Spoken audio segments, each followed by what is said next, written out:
দর্শক শুভেচ্ছা নিন, আসসালামু আলাইকুম। আপনাদের সবাইকে স্বাগত জানাচ্ছি কনক সাদান নিউজের প্রতিদিনকার অনুষ্ঠানে।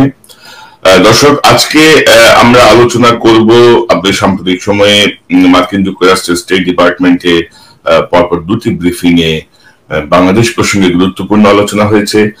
সর্বশেষ যে ব্রিফিং শুক্রবার গতকাল, সেই ব্রিফিং এ মার্কিন যুক্তরাষ্ট্র বলেছেন যে কথা এবং কাজের মিল থাকতে হবে শেখ হাসিনার, এবং একটি জেনুইন নির্বাচনের আসলে সঠিক বাংলা ঠিক হচ্ছে না বলেই জেনুইন শব্দ যেন ব্যবহার করেছি। জেনুইন মিনস নিরপেক্ষ নির্বাচন, জেনুইন মিনস জনগণের কাছে গ্রহণযোগ্য নির্বাচন। তার ব্যাপারে মার্কিন যুক্তরাষ্ট্র যথেষ্ট গুরুত্ব আরোপ করেছে এবং অসম্ভব জোরের সঙ্গে তারা ঘোষণা করেছে। এবং আপনারা জানেন যে মার্কিন যুক্তরাষ্ট্রের দক্ষিণ এশিয়া বিষয়ক যিনি মন্ত্রী বলা হয় ডোনাল্ড লু, তিনি সফর করবেন, বাংলাদেশ পররাষ্ট্র মন্ত্রণালয় এমনটি জানিয়েছে। পাশাপাশি মার্কিন অন্যান্য ঊর্ধ্বতন কর্মকর্তারাও ক্রমাগত সফর করছেন বাংলাদেশে।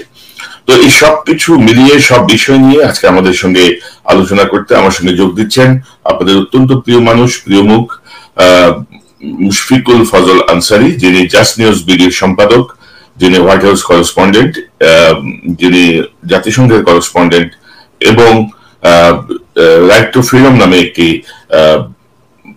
সংস্থার, একটি মানবাধিকার সংস্থার, ওয়াশিংটন ভিত্তিক মানবাধিকার সংস্থার নির্বাহী পরিচালক।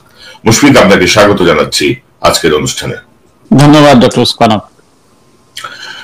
তো মুশফিক ভাই, পরিস্থিতি বেশ ঘটনা বহুল হয়ে উঠছে ডে বাই ডে, এবং আমরা দেখছি যে মার্কিন যুক্তরাষ্ট্রের চাপ ক্রমাগত বাড়ছে এবং মার্কিন যুক্তরাষ্ট্র গতকাল যে ব্রিফিং এ যে প্রধানমন্ত্রী শেখ হাসিনার নাম উল্লেখ করে তারা তাদের বক্তব্য দিয়েছে। তো আমরা যদি একটু প্রথমেই এই বক্তব্যটি শুনে আসি, গতকাল প্রেস ব্রিফিংটা যদি আমরা একটু শুনে আসি। হ্যাঁ, ডেফিনেটলি।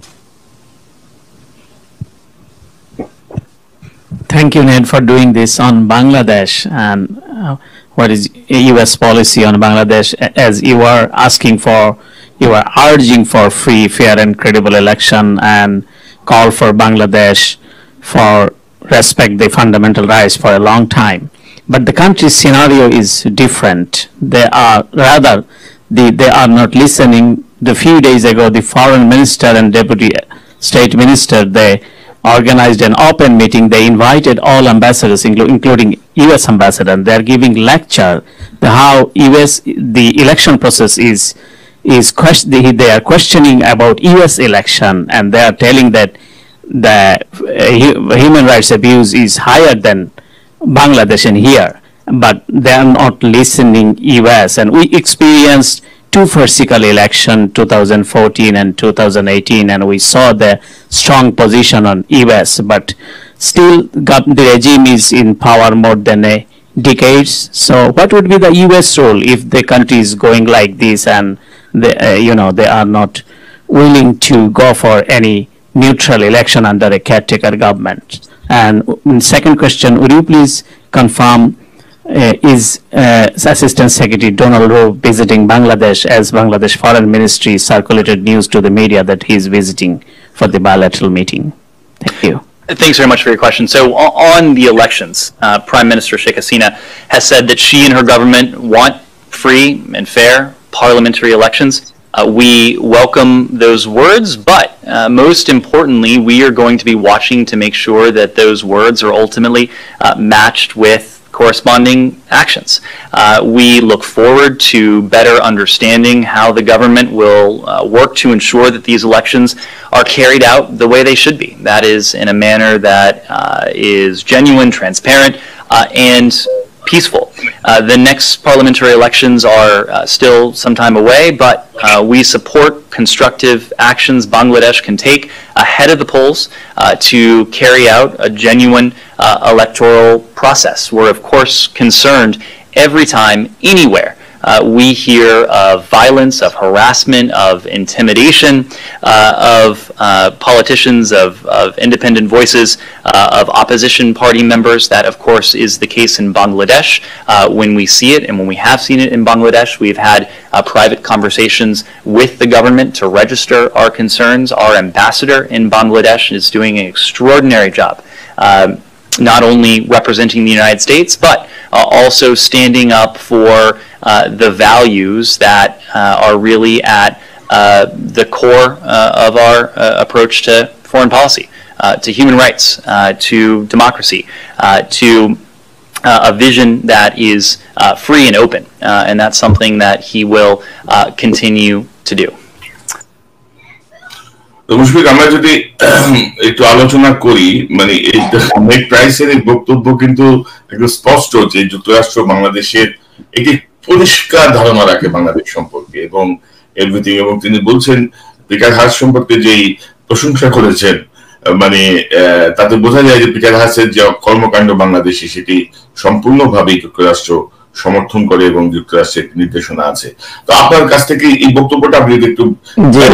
আমি সরাসরি তার বক্তব্যে চলে যাই, যেটি গতকালকে যুক্তরাষ্ট্রের, এটা একটা স্পেশাল ব্রিফিং, টাইটেলটি ছিল ফরেন পলিসি, ইউএস ফরেন পলিসির উপর। এটা বছরের শুরুতে, এটা কিন্তু স্টেট ডিপার্টমেন্টে সরাসরি ব্রিফিং রুম যেটা, সেটি হয়নি, সেটি স্টেট ডিপার্টমেন্টের একটি অনুষঙ্গ যেটাকে বলা হয় ফরেন প্রেস সেন্টার। আমাদের যেরকম পররাষ্ট্র মন্ত্রণালয় আমরা যেমন বলি ইপি, এক্সটার্নাল পাবলিসিটি উইং, বা বাংলায় যেটাকে বলে বহিঃপ্রচার অনুবিভাগ, ঠিক তেমনি বা এখানকার ফরেন প্রেস সেন্টার দুটি আছে। আপনিও এটা, নিউ ইয়র্কের একটা আছে যেটাতে আপনিও অ্যাক্রেডিটেড, এবং ওয়াশিংটনের তাদের মূল অফিস ফরেন প্রেস সেন্টারের।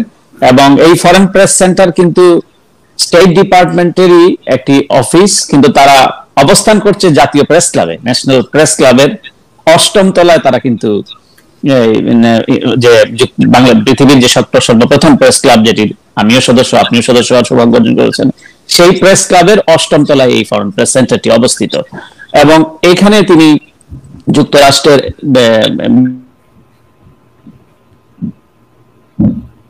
এখানে এই বিদেশি সংবাদদাতাদের, আন্তর্জাতিক যে সমস্ত আউটলেট আছে তাদেরকে ফোকাস করে এই সংবাদ সম্মেলনটি অনুষ্ঠিত হয়। এবং এখানে কোনো, এই সংবাদ সম্মেলনের একটা বৈশিষ্ট্য হচ্ছে এখানে কোনো রিড আউট নাই, অর্থাৎ কোনো স্টেটমেন্ট নিয়ে আসেন না তিনি পড়ার জন্য। তিনি সাংবাদিকদের, শুরুই হয় সকলের সাথে মতের আদান প্রদান, বিভিন্ন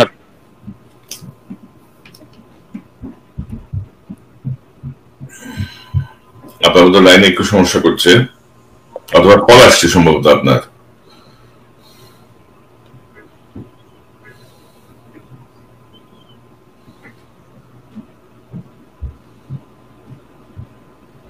মুশফিক, আপনাকে দেখতে পাচ্ছি না, শুনতে পাচ্ছি না।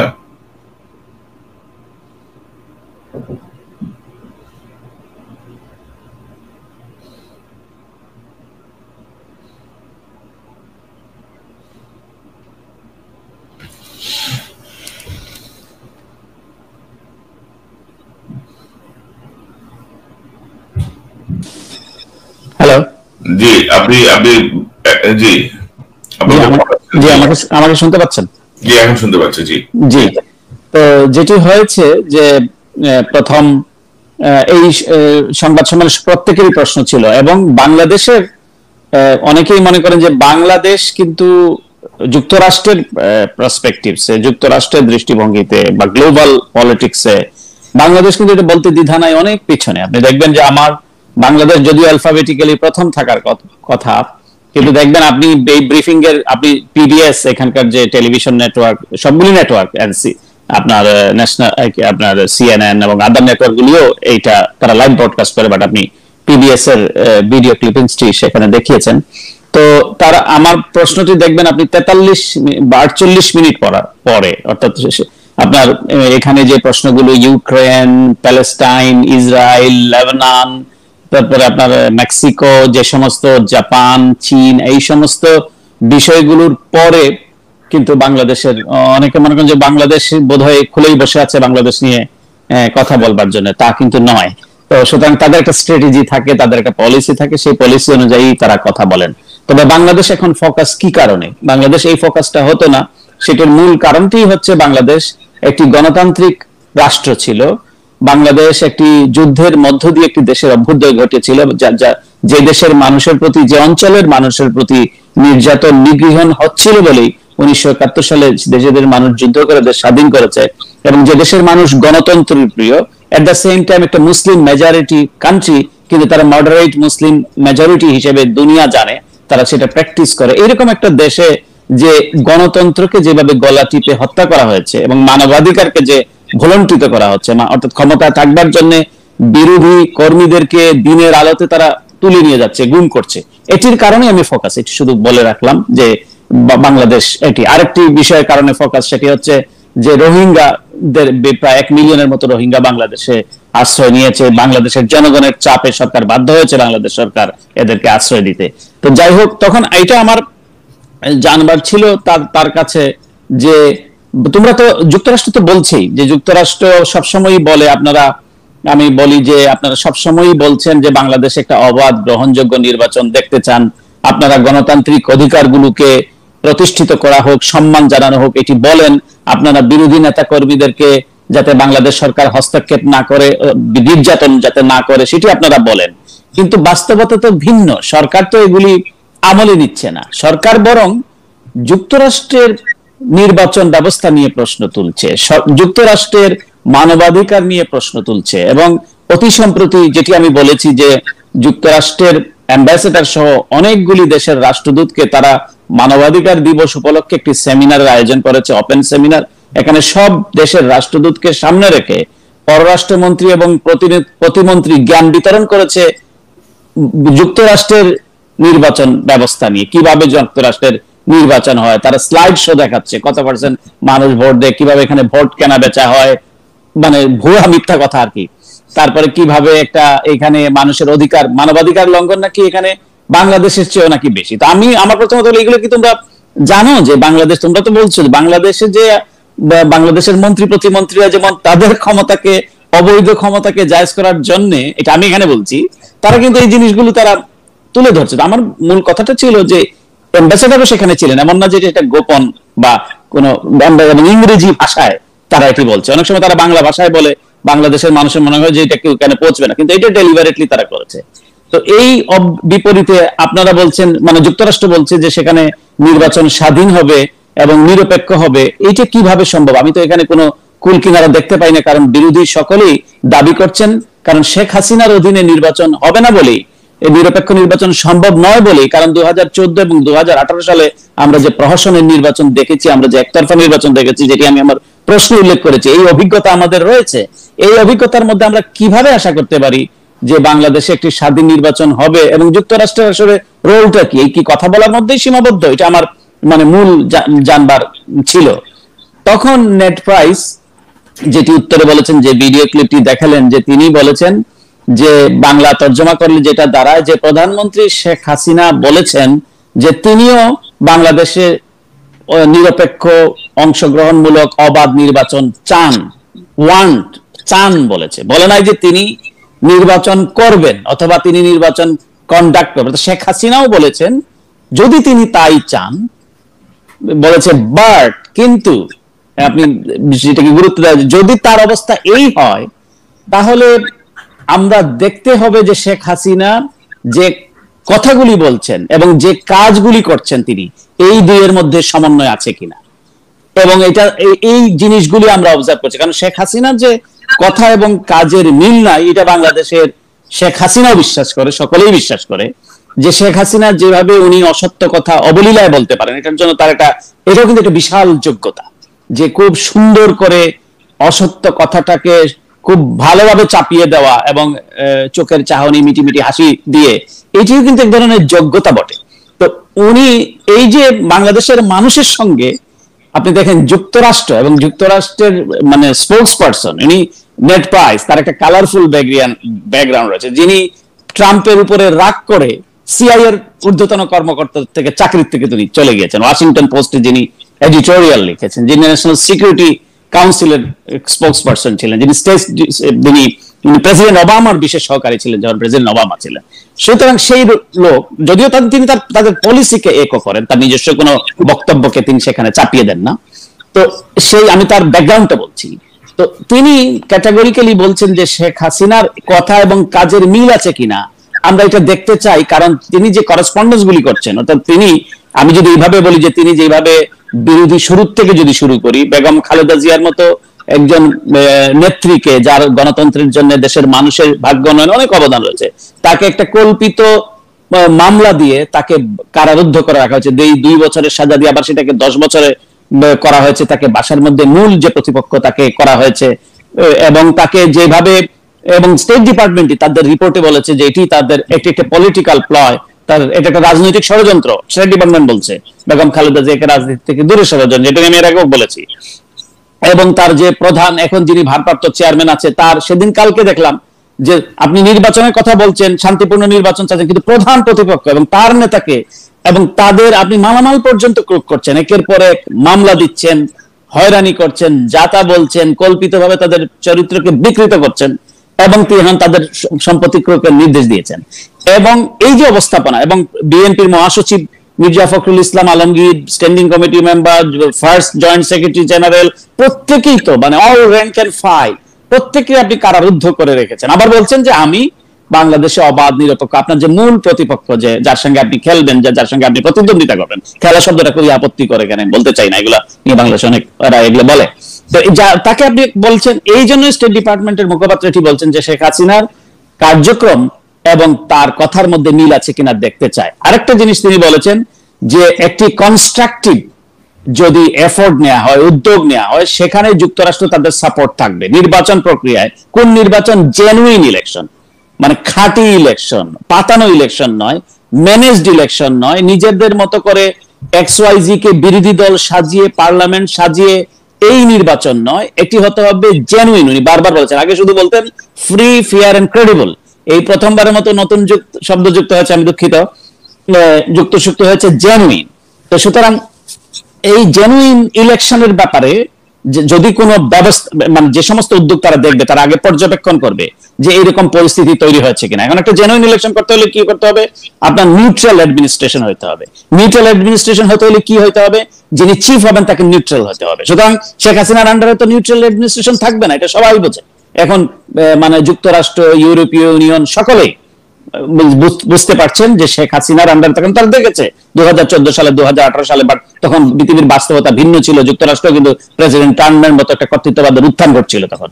তো সুতরাং এই 2018 সাল এবং 2022 সাল এক নয়, এই হিসেবে তিনি তাদের বক্তব্যকে ইকো করেছেন, তারা এটা দেখছেন। এবং একই সঙ্গে তিনি বলেছেন যে হ্যারাসমেন্ট গুলো হচ্ছে, আমরা এগুলো রেজিস্টার্ড করছি। তিনি বলেছেন যে আমাদের যে উদ্বেগ, যে ডিসস্যাটিসফ্যাকশন, বাংলাদেশ সরকারের সঙ্গে প্রাইভেটলিও তারা সব যে ওপেন তারা করছেন তা না, তাদের এই ক্ষোভ, তাদের যে উদ্বেগ তারা কিন্তু কনভে করছেন। এবং যেভাবে বিরোধী কর্মীকে, বিরোধী নেতা কর্মীদেরকে এবং ইন্ডিপেন্ডেন্স বয়, যারা স্বাধীন মুক্ত চিন্তা করেন, তাদেরকে যেভাবে তারা আক্রমণ করছে সরকার, এইগুলির ব্যাপারে, এবং তারা এটি বাংলাদেশ সরকারের তুলে ধরছেন বিভিন্ন ভাবে। এবং বাংলাদেশের যিনি রাষ্ট্রদূত যুক্তরাষ্ট্রের পিটার হাস, তিনি বলছেন যে এক্সট্রাঅর্ডিনারি জব করছেন, একটা অসাধারণ কাজ করছেন তিনি বলছেন শুধুই যুক্তরাষ্ট্রের রাষ্ট্রদূত হিসেবে তিনি কেবল প্রতিনিধিত্ব করছেন না, বাংলা তর্জমা করে যা দাঁড়ায়, তিনি শুধুই বাংলাদেশে যুক্তরাষ্ট্রের রাষ্ট্রদূতই নন, তিনি যুক্তরাষ্ট্রের যে পররাষ্ট্রনীতির যে মূল ভিত্তি, যে ফান্ডামেন্টাল ভিত্তি, গণতন্ত্র, মানবাধিকার যে ভ্যালুজ আছে, এইগুলোকে আপহোল্ড করার জন্য তিনি একজন মানে সম্মুখ সারির প্রতিনিধিত্বকারী, এবং তিনি সেটাকেই আপহোল্ড করছেন, যেই ভ্যালুজ গুলোকে, এবং তিনি সেটা করা অব্যাহত থাকবেন। তিনি এখানে যুক্তরাষ্ট্রের অ্যাম্বাসেডারকে নিয়ে এসছেন, কারণ এর আগে যুক্তরাষ্ট্রের অ্যাম্বাসেডারকে নিয়ে আলোচনা হয়েছে। বাংলাদেশে অনেকে, বাংলাদেশের সরকার প্রধান থেকে শুরু করে মন্ত্রীরা একে তার বিরুদ্ধে বিষাদগার করা হয়েছে। তাকে যে সুমনের বাড়িতে যাওয়ার পরে যে তাদেরকে লেলিয়ে দেওয়া হয়েছে, আওয়ামী সমর্থক নেতা কর্মীদেরকে, তাকে হেনস্থা করার জন্য, এই বিষয়ে এবং কতগুলো দেখলাম বিবৃতিবাজ তারা বিবৃতি দিয়েছে, এখানে নাকি তারা কমপ্লেন করেছে, যদি এটা কোনো সত্যতা খুঁজে পাই নাই। তখন তিনি কিন্তু যুক্তরাষ্ট্রের রাষ্ট্রদূতকে, তিনি যুক্তরাষ্ট্রের শুধু রাষ্ট্রদূতই নন, মানবাধিকার, গণতন্ত্র সুরক্ষার ক্ষেত্রেও তিনি একজন একটা সাউন্ড, একটা ভয়েস, একটা স্ট্রং পজিশন তিনি তার আছে, এটি তিনি একো করেছেন। সুতরাং বাংলাদেশের এটা যদি কেউ মনে করেন, এবং শেখ হাসিনার কথা এবং কাজের যে মিল নাই, এটি কিন্তু তিনি মানে বলে দিলেন। এবং যে ব্যবস্থা বাংলাদেশে দেখা যাচ্ছে, তাতে কিন্তু এই পরিস্থিতিতে তার অ্যাকশন এবং তার কথা, অর্থাৎ তার কাজ এবং কথার মধ্যে অনেক ফারাক রয়েছে। এগুলি তার আগে দেখবেন। তাদের সাম্প্রতিককালে তাদের অনেকগুলো ভিজিট হবে এবং হচ্ছে বাইলেটারাল এবং বিভিন্ন, এবং তারা এটিও বলেছেন যে তারা সবার সঙ্গে কথা বলে। যদি আপনি আগের বিষয়ে যান, তখন সেই বিষয়ে কথা বলা যাবে। সুতরাং যুক্তরাষ্ট্রের অবস্থান এখানে অত্যন্ত পরিষ্কার যে বাংলাদেশে তারা একটা ক্রেডিবল জেনুইন ইলেকশন চায়, পাতানো নির্বাচন নয়, এবং একটা জেনুইনলি ইলেকশনে যাতে পথ তৈরি হয় সেটার ব্যাপারেও তিনি বলেছেন। অর্থাৎ পথ মানে যারা ইলেকশন কন্ডাক্ট করবে, পরিচালনা করবে, সেই সমস্ত প্রতিষ্ঠান, সরকার প্রধান থেকে শুরু করে সেগুলোকে নিউট্রাল হতে হবে। আপনি যদি বলছিলেন যে আগের ব্রিফিং বা আগের বক্তব্যের চেয়ে এটি খুবই সিগনিফিক্যান্ট যে ফ্রি, ফেয়ার এন্ড ক্রেডিবল ইলেকশনের জায়গায় এখন নতুন শব্দ প্রতিস্থাপিত হয়েছে, জেনুইন। এবং আমি যেটি প্রথমেই বলছিলাম যে জেনুইন এর ব্যাখ্যাটা আসলে খুব কঠিন। হোয়াট ইজ জেনুইন, মানে জেনুইন মানে আছে না কিছু ইংরেজি